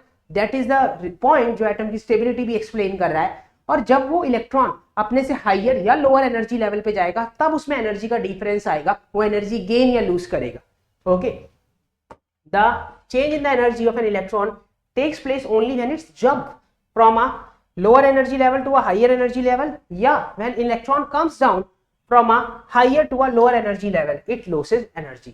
जब इलेक्ट्रॉन हाई एनर्जी लेवल से लोअर एनर्जी लेवल पे आएगा तो एनर्जी को लॉस करेगा, जब लोअर एनर्जी लेवल से हायर एनर्जी लेवल पे जाएगा तो क्या करेगा, एनर्जी को एब्जॉर्ब कर लेगा, है ना। पर अगर वो उसी सेम ही शेल में जिसमें घूम रहा है घूमता रहे तो एनर्जी का लॉस नहीं रहेगा, एनर्जी कांस्टेंट बनी रहेगी और एटम स्टेबल रहेगा। दैट इज द रीजन जो एटम की स्टेबिलिटी को भी एक्सप्लेन करता है। यहां पर हमारे चैप्टर का 60% पार्ट हमने कवर अप कर लिया, चैप्टर से 40% का ही रह गया, उसको भी देखो। उसके बाद करेंगे कुछ इंपॉर्टेंट वाले questions. Atomic number and mass number. अगर हम बात करें atomic number and mass number क्या होता है, देखो प्रीवियस वाले चैप्टर में भी हमने एटॉमिक नंबर मास नंबर को डिस्कस किया था। एटॉमिक नंबर क्या है, protons are present in the nucleus of an atom, it is number of protons of an atom which determine its atomic number. तो अगर हम बात करें एटॉमिक नंबर की तो atomic number is equal to the number of proton in an atom, और number of proton तो number of electron के इक्वल भी होते हैं, तो it is also equal to the number of electron for a electrically neutral atom, for a neutral atom, है ना। अगर एक एटम इलेक्ट्रिकली न्यूट्रल है तो उसके लिए atomic number number of electron की इक्वल भी हो सकता है, अदरवाइज तो नंबर ऑफ प्रोटॉन की इक्वल ही होता है एटॉमिक नंबर। क्योंकि अगर एक रिएक्शन होती है या इलेक्ट्रॉन अपने लूज या गेन करता है तब atomic number number of electron की इक्वल नहीं हो सकता, it is equal to number of electron only in a case of neutral atom. It is denoted by a symbol capital Z, इसको हम कैपिटल Z सिंबल से denote करेंगे। Thus atomic number is equal to number of electron. Therefore, the atomic number is defined as the total number of proton present in the nucleus of an atom. Number of electrons change in a chemical reaction, so atomic number is not defined as the number of electron throughout the number of proton and electrons are equal.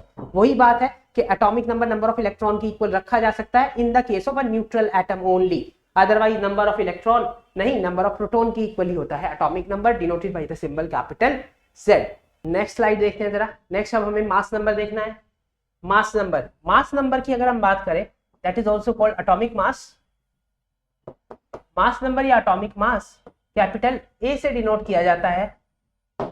The mass number of an atom is defined as the sum of the total number of proton and neutron present in the nucleus of an atom. मतलब कि mass number क्या है, mass number है number of neutron plus में number of proton, क्योंकि सारा का सारा मास जो है वो सिर्फ न्यूट्रॉन और प्रोटॉन की वजह से ही होता है। तो mass number is number of proton plus में नंबर ऑफ न्यूट्रॉन बन के आएगा मास नंबर। एग्जाम्पल देखो, for example carbon 12, it has carbon का मास नंबर 12 होता है ना, क्यों? क्योंकि इसमें होते हैं 6 प्रोटॉन और 6 ही न्यूट्रॉन, इसलिए मास नंबर हो गया 12।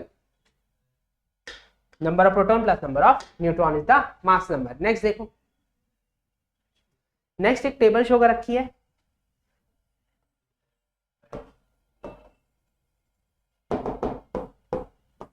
नेक्स्ट एक टेबल शो कर रखी है, देखो जरा टेबल। इसमें हमें कुछ एलिमेंट्स दे रखे हैं जिनके सिंबल दिए हुए हैं। जैसे Li हुआ, Li की बात करें तो Li को कैसे लिखते हैं? 3 7, मतलब इसका एटॉमिक नंबर जो Z है वो 3 हो गया, मास नंबर A 7 हो गया। ये तो प्रोटॉन का नंबर है और ये प्रोटॉन प्लस न्यूट्रॉन का नंबर है, तो न्यूट्रॉन कितने हो जाएंगे? 7 - 3 4 हो जाएंगे। ऐसे ही सारे देखना। मैं Mg और बता देता हूं आपको। मैग्नीशियम की बात करें तो इसका सिंबल कैसे लिखते हैं? मैग्नीशियम होता है 12 24, 12 प्रोटॉन हो गए, 24 मास हो गया, माइनस करेंगे न्यूट्रॉन आ जाएंगे 12, ऐसे लिखा जाता है। और सारे भी आप करके देख लेना। नेक्स्ट देखो, नेक्स्ट है electronic configuration, distribution of electron in the different orbit. सबसे पहले मैं अगर आपको सिंबलाइज करना एक बार बता दूं तो एटम की जो सिंबलाइजेशन हम करते हैं ना, वो ऐसे करते हैं X Z A। समझ गए? Z हमारा एटॉमिक नंबर, A हमारा मास नंबर, X है एलिमेंट। ओके, चलो। We know that atoms of different element differ in their atomic number and will hence have different arrangement of electrons। पक्की बात है, अगर डिफरेंट डिफरेंट एलिमेंट के atoms हैं तो उनमें नंबर ऑफ इलेक्ट्रॉन भी तो डिफरेंट होंगे, और नंबर ऑफ इलेक्ट्रॉन डिफरेंट है, अगर नंबर ऑफ इलेक्ट्रॉन डिफरेंट है तो उनका अरेंजमेंट भी डिफरेंट होगा, तो अरेंजमेंट भी डिफरेंट होगा। अगर नंबर ऑफ इलेक्ट्रॉन डिफरेंट है डिफरेंट एटम्स में, तो उनका जो अरेंजमेंट है इलेक्ट्रॉन का वो भी डिफरेंट होगा। तो इलेक्ट्रॉन का अरेंजमेंट एक्चुअली में करते कैसे हैं? वो करते हैं बहुत बड़ी स्कीम से, वो पढ़ेंगे अगले वाले सेशन, इस वाले स्लाइड में, नेक्स्ट स्लाइड में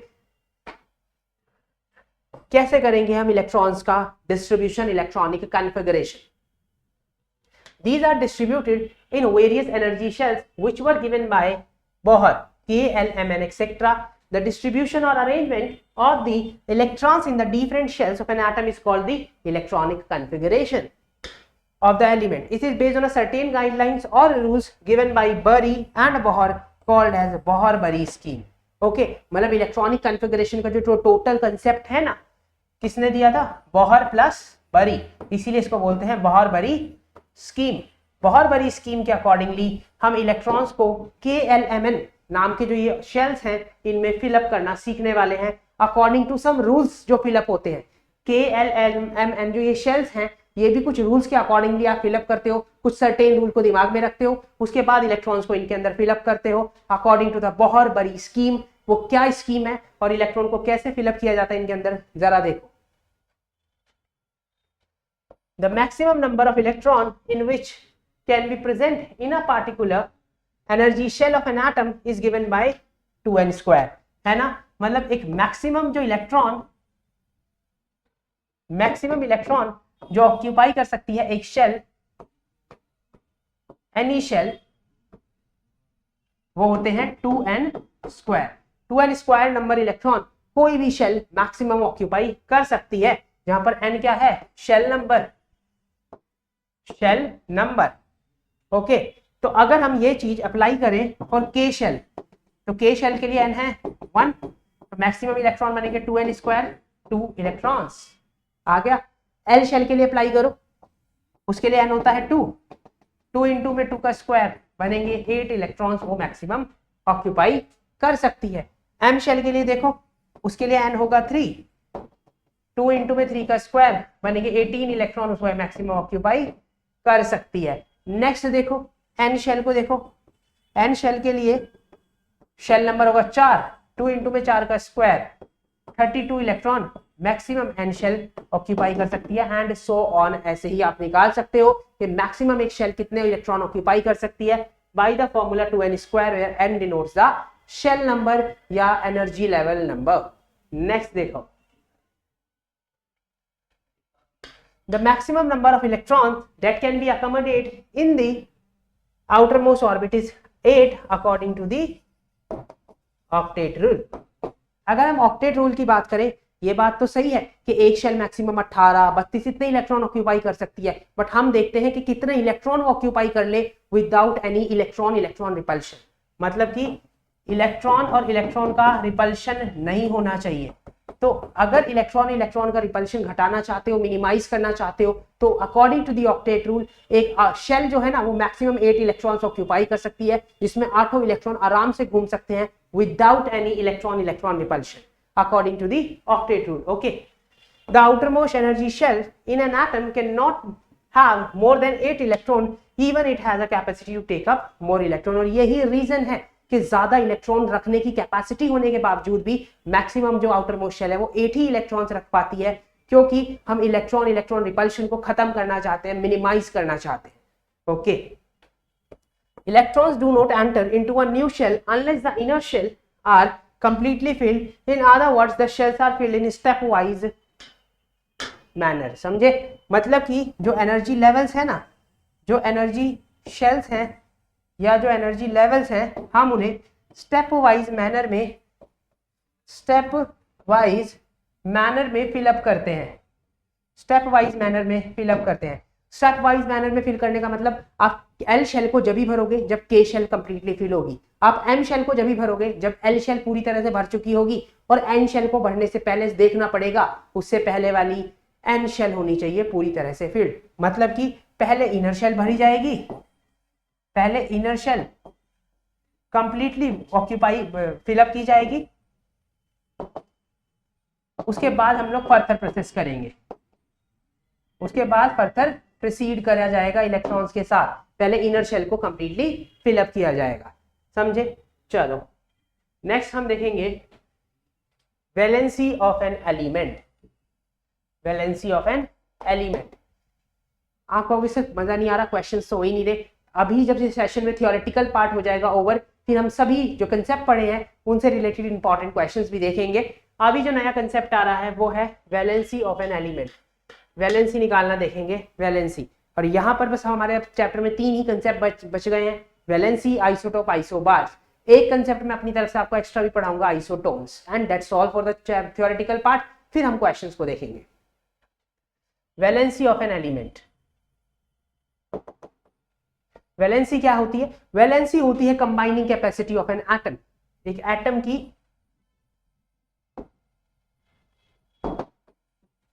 कंबाइनिंग कैपेसिटी, कंबाइनिंग कैपेसिटी जो होगी एक एटम की वही होती है valency. The atom of the noble gas is regarded as stable atom because they have maximum number of permissible electron based on certain rule. देखो जो नोबल गैस के एलिमेंट्स होते हैं ना, वो तो आउटर मोस्ट शेल में 8 इलेक्ट्रॉन्स कैरी करते हैं, वो तो स्टेबल होते हैं, है ना। नोबल गैस के एटम्स तो आउटर मोस्ट शेल में 8 इलेक्ट्रॉन्स कैरी करते हैं, वो तो हाईली स्टेबल होते हैं, वो तो किसी दूसरे एटम्स के साथ जाकर कंबाइन नहीं करना चाहते, वो तो सिंगुलर स्टेट में भी रह लेते हैं। बट फिर अदर एलिमेंट्स का क्या? What about other elements? Other elements का क्या होगा? क्योंकि नोबल गैस के एलिमेंट्स के तो आउटर मोस्ट शेल में, वैलेंस शेल में 8 इलेक्ट्रॉन्स हैं और ऑक्टेट रूल के अकॉर्डिंगली वो स्टेबल भी हैं, पर उनके अलावा जो और एलिमेंट्स बच गए उनका क्या होगा? वो कैसे स्टेबिलिटी पाएंगे? क्योंकि उनके तो आउटर मोस्ट शेल में 8 इलेक्ट्रॉन्स नहीं है ना। देखो, their atoms have incomplete outermost shell and have urge, desire या willingness to complete these. For this, they approach or invite the atoms of other elements to combine with them. The purpose behind these combination is to have either 2 or 8 electron in the outermost shell. ठीक है, मतलब कि noble gas के elements के outermost shell में 8 electrons हैं, वो stable हैं, ठीक है। पर जो अदर एलिमेंट्स हैं उनके एटम्स में क्योंकि आउटरमोस्ट शेल में 8 इलेक्ट्रॉन्स नहीं है, वो दूसरे किसी एटम्स के साथ अदर एलिमेंट्स के जाके कंबाइन करने की ट्राई करेंगे और अपने आउटर मोस्ट शेल को स्टेबल बनाने के लिए 8 इलेक्ट्रॉन क्रिएट करने की कोशिश करेंगे। Because at the end of the day everybody is trying their level best कि वो स्टेबल हो जाए। ठीक है, आउटर मोस्ट शेल में 2 electron according to duplet rule stable होता है 2 एलिमेंट्स के लिए, हाइड्रोजन और हीलियम, और इन 2 एलिमेंट के बाद अलावा हाइड्रोजन और हीलियम सभी के लिए काम करता है 8 electron in the outermost shell, जो कि होता है ऑक्टेट रूल। समझे? नेक्स्ट देखो, अब वो अदर एलिमेंट्स के साथ जाकर कंबाइन करेंगे अपने आउटर मोस्ट शेल को फिलअप करने के लिए। यही जो कैपेसिटी है उनकी अदर एलिमेंट से जाकर कंबाइन करने के, और अपने आउटर मोस्ट शेल में 8 इलेक्ट्रॉन्स को क्रिएट करने की, यही है वैलेंसी, उनकी combining capacity. The combining capacity of an element with items of other elements in order to acquire 8 electrons, 2 in some exceptional cases जो मैंने बताया अभी, हाइड्रोजन और helium, is called the valency of an element। the valency of an element को हम कैसे calculate करेंगे? बड़ा ही सिंपल सा फंडा है वैलेंसी को कैलकुलेट करने का, ठीक है। ए के हिसाब से देखा जाए तो यहां लिखता हूं, ए पॉइंट के हिसाब से अगर आउटर मोस्ट शेल में जो इलेक्ट्रॉन है, अगर आउटर मोस्ट शेल में जो इलेक्ट्रॉन्स हैं वो लेस देन और इक्वल 4 है ना, आउटर मोस्ट शेल में इलेक्ट्रॉन जो है वो लेस देन इक्वल 4 है, तो वैलेंसी बनेगी number of outermost shell electron. समझ गए? चलो पहला केस तो ये था। बी पार्ट देखेंगे तो उसमें अगर आउटर मोस्ट शेल में नंबर ऑफ इलेक्ट्रॉन है 5, 6 या 7, तो वैलेंसी बनेगी 8 माइनस आउटर मोस्ट इलेक्ट्रॉन। समझ आया? तो यही ए और बी पॉइंट बोलता भी है। ए पॉइंट यही बोलता है कि अगर एटम के अंदर ना आउटर मोस्ट शेल में 1, 2, 3 या 4 वैलेंस इलेक्ट्रॉन है, मतलब 4 के इक्वल या कम वैलेंस इलेक्ट्रॉन है, तो आप देखोगे कि नॉर्मली वो इलेक्ट्रॉन्स लूज कर देगा, तो वैलेंसी जो है वो number of outermost shell के इलेक्ट्रॉन जितनी ही बनकर भी आ जाएगी। सेकेंड पॉइंट देखो, वो कहता है अगर वैलेंस शेल में, मतलब आउटर मोस्ट शेल में जो नंबर ऑफ इलेक्ट्रॉन है वो 5, 6 या 7 है, तो वो क्या करेगा, जनरली इलेक्ट्रॉन्स को टेकअप कर लेगा, गेन कर लेगा 3, 2 या 1 इलेक्ट्रॉन को अब ऑक्टेट पूरा करने के लिए, और क्या शो करेगा, वैलेंसी 3, 2 और 1 रेस्पेक्टिवली। तो उस केस में valency 8 minus number of outermost shell में प्रेजेंट इलेक्ट्रॉन के इक्वल होगी। तो समझ आ गया, अगर आउटर मोस्ट शेल में इलेक्ट्रॉन आपको 4 या 4 से कम दिख रहे हो तो जितने दिख रहे हैं वही वैलेंसी है, और अगर 5 या 6 या 7 है तो 8 minus that number of electron in the outermost shell valency आपको बता देगा। चलो वैलेंसी निकालना सीखे। नेक्स्ट देखेंगे आयंस के बारे में। आयंस क्या होते हैं पहले तो बता दो। आयंस है atom carrying charge, fixed charge लिख लो, atoms carrying fixed charge, atom carry fixed charge is equals to ion, है ना। एटम जिन पे फिक्स्ड चार्ज है, जैसे एल्यूमिनियम +3, सोडियम +1, है ना, NH4 +1, कितने सारे तो हैं, NH4 +1, और बताओ Cl- और सल्फेट को नहीं लेंगे, हम आयन की बात कर रहे हैं,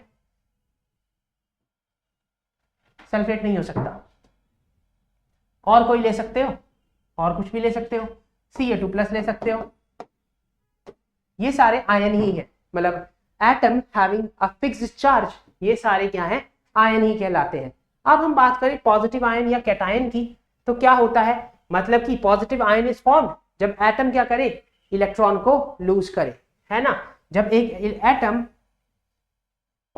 1 और मोर इलेक्ट्रॉन्स को लूज कर जाए, जब एक एटम 1 और मोर इलेक्ट्रॉन को लूज कर जाए तो कैरी कर लेता है पॉजिटिव चार्ज और बन जाता है कैटायन।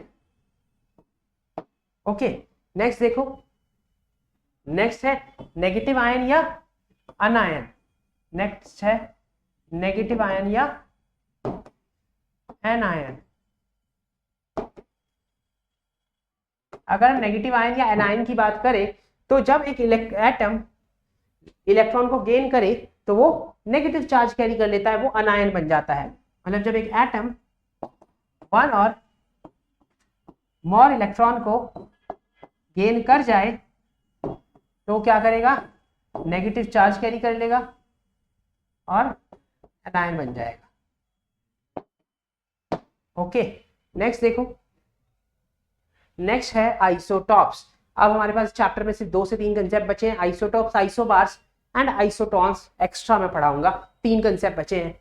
आइसोटॉप्स देखो, in nature most of the elements have number of atoms which have the same atomic number but different mass number, ऐसे एटम्स ऑफ द एलिमेंट को आइसोटॉप्स बोला जाता है। आइसोटॉप्स का मतलब क्या है? Atoms of same element. Same element के अगर वो दोनों एटम्स होंगे तो उनका एटॉमिक नंबर तो सेम है, have same atomic number but different mass number, but difference in mass number. बस मास नंबर में क्या है? थोड़ा लोचा है, डिफरेंस है। ठीक है, चलो। Thus, isotopes are the atom of the same element having the same atomic number but different mass number. Isotope of an element have the same atomic number because same number of proton. Atomic number same होने का मतलब क्या है? Number of proton का same होना isotope होते हैं। अगर हम आइसोटॉप का एग्जांपल दे, आइसोटॉप कोई भी ले सकते हो आप, क्लोरीन ले लो, 17, एक 35 का आइसोटॉप होता है और एक 37। ठीक है, चलो और देखते हैं कुछ आइसोटॉप की डेफिनेशन तो समझ आ गई। अब हम देखते हैं isotopes of an element have different mass number because mass number difference क्यों है? आइसोटॉप्स का मास नंबर क्यों डिफरेंस है? मास नंबर डिफरेंट क्यों है? मास नंबर के डिफरेंट होने का मतलब है नंबर ऑफ न्यूट्रॉन का डिफरेंट होना, नंबर ऑफ न्यूट्रॉन का डिफरेंट होना।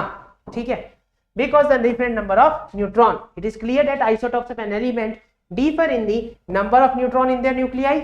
इसका एग्जांपल देखो जरा, क्लोरीन दे रखा है, एक तो क्लोरीन का आइसोटॉप है 1735, एक होता है क्लोरीन 1737। देखा जाए तो दोनों में प्रोटॉन तो सेम ही है, 17 इसी में है और इसमें भी 17 है, बट न्यूट्रॉन इसमें कितने हैं? 18 और इसमें 20। तो 20 न्यूट्रॉन का डिफरेंस होने की वजह से आइसोटॉप्स का क्रिएशन हो गया। आइसोटॉप्स क्लियर हुआ। नेक्स्ट अभी हम इसी एग्जांपल को देखेंगे, क्लोरीन वाले को ही, कि अगर हम बात करते हैं, यहां पर बात होगी कि क्लोरीन का एक आइसोटॉप तो मास रखता है 35 और क्लोरीन का दूसरा आइसोटॉप मास रखता है 37, पर हम क्लोरीन का जो मास यूज करते हैं वो यूज करते हैं 35.5 यूज करते हैं ना, एटॉमिक मास, तो 35.5 यूज करते हैं। ये कैसे आया? तो आंसर बनता है ये एवरेज से आया है, 35 का और 37 का एवरेज लिया था तो 35.5 बना। ऐसा तो नहीं होता, एवरेज लेंगे 35 और 37 का तो 36 बनना चाहिए था, बट जो मास बनता है क्लोरीन का हम यूज करते हैं क्वेश्चन में वो 35.5 है। ये कहां से आया, इस पे बेस्ड क्वेश्चन भी देखेंगे। देखो जरा, chlorine atom can therefore have a mass number of 35 and 37. Thus, chlorine has two isotopes of mass number 35 and 37 respectively. This is the first isotope. This is second. Both of these chlorine isotopes have the same atomic number of 17, but different mass number of 35 and 37 respectively. तो इनकी जो composition है उसको समझते हैं कि हमारा जो एवरेज एटॉमिक मास था वो तो 36 बनना चाहिए, बट बन के तो मास 35.5 हम यूज करते हैं। वो कैसे आया देखेंगे।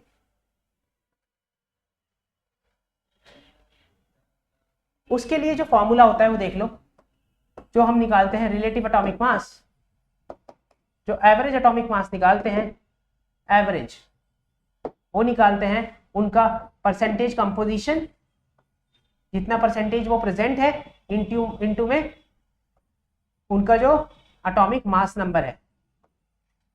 पहले आइसोटॉप के लिए ये काम करेंगे, प्लस में दूसरे के लिए परसेंटेज कंपोजिशन, ये फर्स्ट के लिए काम करेंगे, इनटू में मास, ये काम दूसरे के लिए करेंगे, और आप देखना यहां से डिवाइड करना बाई 100 और आपका आंसर बन के आएगा 35.5। ये क्वेश्चन भी हम करेंगे अभी। पहले हम देखेंगे आइसोटॉप की कुछ केमिकल प्रॉपर्टीज। अगर हम आइसोटॉप्स की केमिकल प्रॉपर्टीज देखें तो chemical properties of all the isotopes of an element are same, as well as isotope have same number of electrons in the and are identical electronic configuration. Thus, chemical property of an element depends on valence electrons and all isotopes have same number of valence electron, है ना। देखो chemical properties जो है ना, जो chemical properties हैं वो depend करती हैं वैलेंस इलेक्ट्रॉन्स के ऊपर, और आइसोटॉप्स में वैलेंस इलेक्ट्रॉन्स तो सेम होते हैं, इसलिए उनकी केमिकल प्रॉपर्टीज भी सिमिलर ही रहती हैं। केमिकल प्रॉपर्टीज भी कैसी रहती हैं? सेम ही रहती हैं, सिमिलर ही रहती हैं। ठीक है, so all isotope have identical chemical properties. Next हम देखेंगे फिजिकल को। Physical properties of an isotopes are different, वो अलग अलग रहती हैं। क्यों? क्योंकि मास नंबर डिफरेंट रहता है। Due to different number of protons the mass of all the isotope and element are slightly differ, so these are slightly different in properties such as density, MP and BP. Okay, क्योंकि isotopes का mass number different है, mass number different है, तो isotope का mass number different होने की वजह से उसमें क्या होता है? स्लाइटली डिफर आता है in the properties, physical properties. Physical properties में डिफरेंस होता है, जैसे मेल्टिंग पॉइंट हो गया, बॉइलिंग पॉइंट हो गया, या फिर डेंसिटी हो गया। इन फिजिकल प्रॉपर्टीज में थोड़ा सा डिफरेंस रहता है, स्लाइटली डिफर होती हैं। तो मतलब समझ आ गया, isotopes are having chemical properties similar but differ in the physical property. Next देखेंगे, नेक्स्ट है फ्रैक्शनल एटॉमिक मास। जो मैंने अभी आपको फॉर्मूला बताया था पिछले थर्ड लास्ट स्लाइड पे, फ्रैक्शनल एटॉमिक मास निकालने का, वही निकाल रखा है कि the fractional atomic mass of an element are due to the existence of their isotopes having different masses. Since the most element have fractional atomic masses, है ना, यहां पे हम देखेंगे फ्रैक्शनल एटॉमिक मास।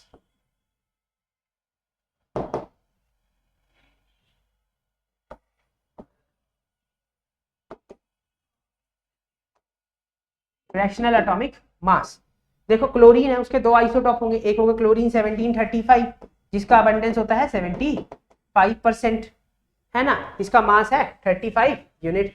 दूसरा आइसोटॉप है क्लोरीन 1737, इसका मास है 37 यूनिट और अबंडेंस है 25%। वो फॉर्मूला जो मैंने अभी आपको बताया था उसमें पुट अप करोगे तो आपको फ्रैक्शनल एटॉमिक मास बन के आएगा, मतलब कि 35.5 कहां से आया देखेंगे। फॉर्मूले में पुटअप करोगे ना तो कैसे कर रखा है? सबसे पहले एटॉमिक मास 35 था, अबंडेंस थी 75%, प्लस में एटॉमिक मास 37 था, अबंडेंस थी 25%। इस आइसोटॉप की डिवाइडेड बाय 100 करोगे बनेगा 35.5 यूनिट्स। ओके, निकाल के देखना। नेक्स्ट देखेंगे, नेक्स्ट है types of isotopes.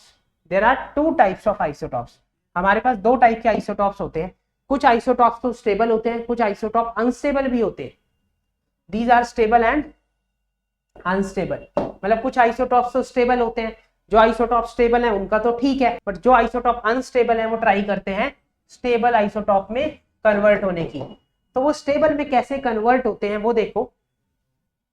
The isotopes which are unstable due to the presence of extra neutrons in their nuclei and emit various types of radiations are called radioactive isotopes. The radiations जैसे कि alpha particle हुआ, beta particle या gamma radiations are emitted by the unstable nuclei of the radioactive isotope. जैसे कि carbon 14 एक unstable nuclei है, uranium का sodium 24 भी है और यूरेनियम का 235 भी एक अनस्टेबल न्यूक्लियाई है। ऐसे ही कोबाल्ट का 60 और आयोडीन का 131, ये सारे के सारे अनस्टेबल न्यूक्लियाई हैं। ये ट्राई करते हैं स्टेबल में कन्वर्ट होने का, और जब स्टेबल में कन्वर्ट होते हैं ना तो उसे ही बोलते हैं radioactive decay. Radioactive decay, और यहीं से केमिस्ट्री की एक और ब्रांच भी बन जाती है जिसका नाम होता है न्यूक्लियर केमिस्ट्री। न्यूक्लियर केमिस्ट्री, है ना। तो जब ये रेडियो एक्टिव डीके होता है इनका, तो अल्फा बीटा गामा इस टाइप के रेडिएशंस का इमिशन होता है। The high energy radiations emitted by the radioactive isotopes are harmful to the human beings. वो रेडिएशंस ह्यूमन बींग्स के लिए हार्मफुल रहती हैं। ओके, अब हम देखेंगे इनका कुछ यूज, इनके यूजेस को देखो, क्योंकि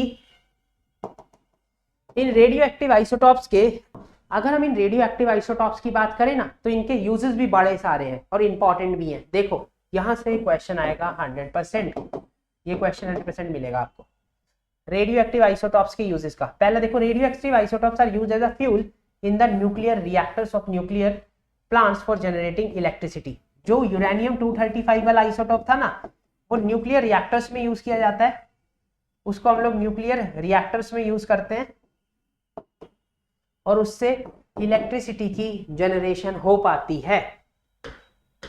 सेकंड देखो, radioactive isotopes are used in the tracer in the medicine to detect the presence of tumour and in the human body. Okay, हमारे ह्यूमन बॉडी में जो ट्यूमर नामक बीमारी होती है उसके लिए भी रेडियो एक्टिव आइसोटोप्स डिटेक्ट करने में हेल्प करते हैं। थर्ड देखो, radioactive isotopes are used in the treatment of cancer. कौन सा रेडियो एक्टिव आइसोटोप है जो कैंसर में यूज किया जाता है उसके ट्रीटमेंट में? कोबाल्ट 60। समझे? और भी हमारे पास कुछ यूजेस हैं। फोर्थ यूज है, radioactive isotopes are used in the determine the activity of thyroid gland which help in treatment of disease like goitre. Goitre नामक डिसीज के ट्रीटमेंट में भी रेडियो एक्टिव आइसोटोप काम करता है, जो कि है आयोडीन 131। नेक्स्ट देखो, रेडियो एक्टिव आइसोटोप्स का यूज किया जाता है in the industry to detect the leakage in underground pipelines, gas pipelines and water pipes. Okay, next देखेंगे आइसोबार्स। यहां पर चैप्टर बिल्कुल अपने अंतिम सांसें ले रहा है। आइसोबार्स को देखो, आइसो मतलब सेम, बार्स मतलब मास, मतलब कि एटम्स ऑफ डिफरेंट एलिमेंट, है ना? यह सेम एलिमेंट के एटम्स नहीं है, atoms of different element, atoms of different element have same mass number। जब मास नंबर सेम हो जाए डिफरेंट एटम्स का, जो डिफरेंट एलिमेंट से बिलोंग करते हैं, तो उसे आइसोबार्स बोला जाता है। Isobars are the atoms of different element which have different atomic number but the same mass number और सेम एटॉमिक मास।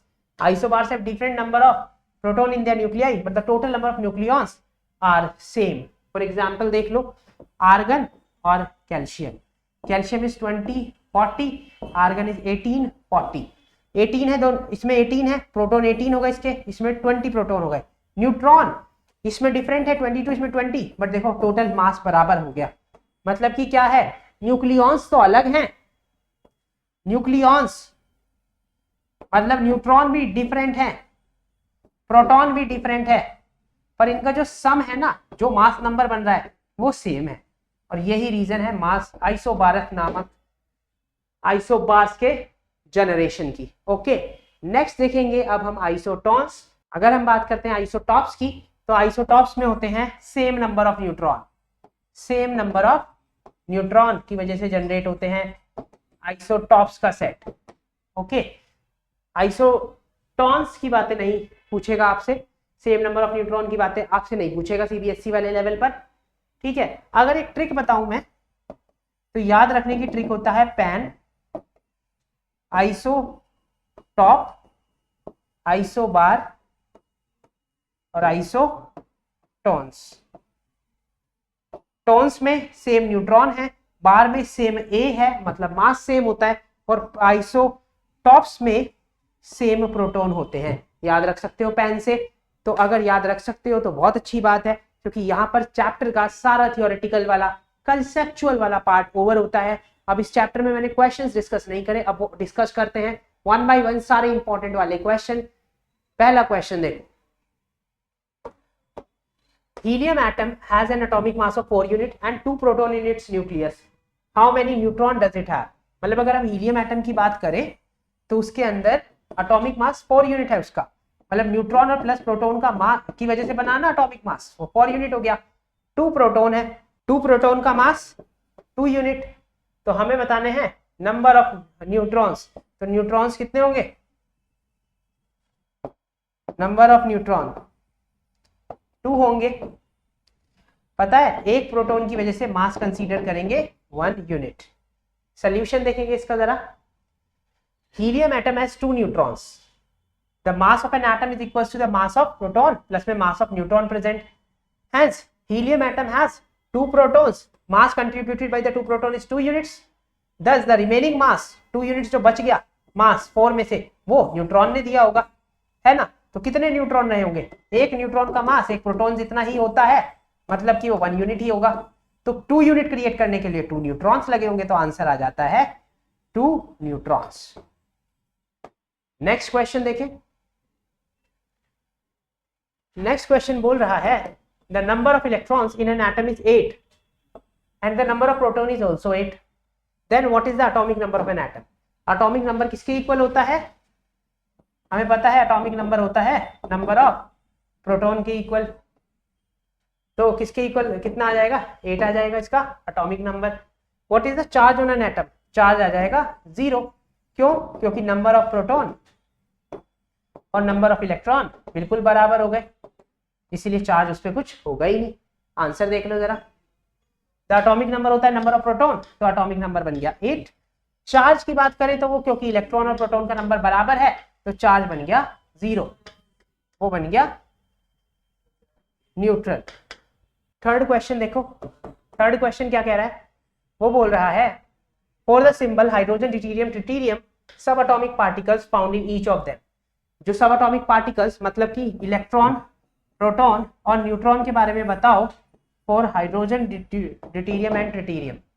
देखें जरा, अगर हम हाइड्रोजन की बात करें तो उसमें न्यूट्रॉन तो 0 ही होता है, ये होता है 1h1 मतलब एक प्रोटॉन और एक ही इलेक्ट्रॉन। ड्यूटेरियम 1 2 होता है, मतलब इसमें एक तो होता है ना न्यूट्रॉन, प्रोटॉन भी एक और इलेक्ट्रॉन भी एक। ट्रिटियम ये होता है, इसमें जो एक एक्स्ट्रा है वो न्यूट्रॉन है और एक ही इलेक्ट्रॉन है और एक ही प्रोटॉन भी है। समझ गए। नेक्स्ट क्वेश्चन देख लो, limitation of Rutherford model of an atom. क्या थी लिमिटेशन रदरफोर्ड के मॉडल की, कि वो एटम की स्टेबिलिटी को एक्सप्लेन नहीं कर पाया। एटम की स्टेबिलिटी की एक्सप्लेनेशन वो नहीं दे पाया था, यही था रदरफोर्ड का लिमिटेशन। तो पढ़ते हैं, according to Rutherford model of an atom, electrons जो हैं वो रिवॉल्व करते हैं न्यूक्लियस के around in a fixed orbits, but an electron revolving in circular orbit will not stable, वो स्टेबल नहीं है, क्योंकि अगर कोई भी चार्ज पार्टिकल मूव करता है एक्सेलरेशन के साथ, एनर्जी वो रेडिएट जरूर करता है। So due to acceleration, the electron will also lose energy in the form of radiation and fall in the nucleus. Thus, an atom would be highly unstable and collapse. है ना, क्योंकि अगर एक charge particle revolve करता है तो वो acceleration gain करता है जिससे उसको रेडिएट करता है एनर्जी, और सेम केस अगर इलेक्ट्रॉन के साथ भी हो रहा होता तो इलेक्ट्रॉन भी एनर्जी लूज करते करते एक दिन न्यूक्लियस के ऊपर गिर जाता। पर ऐसा तो नहीं होता, वो तो नहीं गिरता न्यूक्लियस के ऊपर, वो तो एटम स्टेबल रहता है। तो ये चीज रदरफोर्ड नहीं बता पाया और यही उसका लिमिटेशन या ड्रॉबैक बन गया कि एटम की स्टेबिलिटी को एक्सप्लेन नहीं कर पाया था। नेक्स्ट क्वेश्चन देखो, और with examples, explain with example. Atomic number क्या है, एटॉमिक नंबर किसके इक्वल होता है, नंबर ऑफ प्रोटॉन के। Mass number, number of proton plus में number of neutron. Isotopes, isotope atom of the same element having the same atomic number but differ in the mass number. Isobars, atoms of different element having the similar mass number, they are called isotopes. Or given any two uses of isotopes, one is in radioactivity और another use जो है वो देखते हैं जरा। तो सबकी definition clear है, atomic number number of proton के इक्वल होता है, जैसे कि नाइट्रोजन का एटॉमिक नंबर 7 है क्योंकि उसके अंदर 7 प्रोटॉन्स हैं। मास नंबर नंबर ऑफ प्रोटॉन और नंबर ऑफ न्यूट्रॉन के सम के इक्वल होता है, जैसे कि बोरोन का 5 प्रोटॉन है 6 न्यूट्रॉन, तो एटॉमिक नंबर हो गया उसका 11, सॉरी मास नंबर हो गया उसका 11। आइसोटॉप्स होते हैं the atoms of the same element having the same atomic number but differ in the mass number, जैसे हाइड्रोजन, उसके 3 आइसोटॉप बनते हैं ये सारे। और आइसोटॉप्स दे रखा था, जैसे हाइड्रोजन दिया हुआ भी है आपको। आइसोबार्स, आइसोबार्स क्या है, atoms of different element having the same mass number but different atomic number. Is that isobars are the atoms of different element having the same different mass, sorry same mass number, जैसे calcium और argon 18 20 but mass number है दोनों का 40। Next हमें था isotopes का use बताना था, तो आइसोटॉप्स का रेडियो एक्टिविटी में हाई यूज होता है। आयोडीन 131 गॉइटर के ट्रीटमेंट में यूज किया जाता है और कोबाल्ट 60 कैंसर के ट्रीटमेंट में। आइसोटॉप ऑफ आयोडीन यूज किया जाता है ट्रीटमेंट ऑफ गॉइटर और कोबाल्ट का आइसोटॉप यूज किया जाता है in the treatment of cancer. Next question देखो, नेक्स्ट क्वेश्चन है और हमारे सेशन का लास्ट क्वेश्चन भी है और इंपॉर्टेंट क्वेश्चन भी है, वेरी इंपॉर्टेंट क्वेश्चन।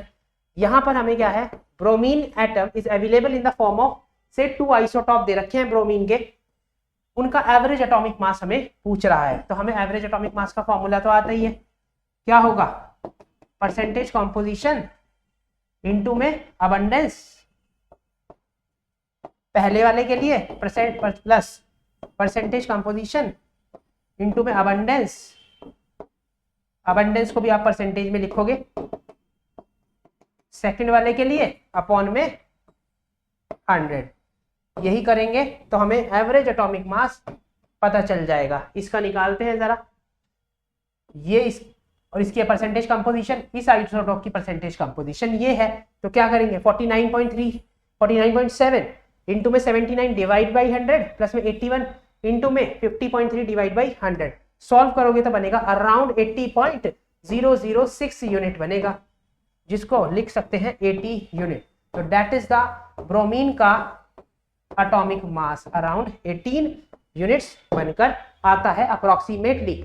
इसके साथ जो है ना, हमने पूरे चैप्टर को डिटेल में डिस्कस कर लिया, हर एक कॉन्सेप्ट को खोल के पढ़ लिया, इंपॉर्टेंट वाले क्वेश्चन डिस्कस कर लिए, तो अब इस चैप्टर में कुछ बचा भी नहीं है। इस सेशन को अगर आप अच्छे से कर जाओ, कोई भी क्वेश्चन इस चैप्टर से जो आएगा उसको अप्रोच कर पाओगे। आई होप ये सेशन पसंद आया होगा। Thank you so much for watching.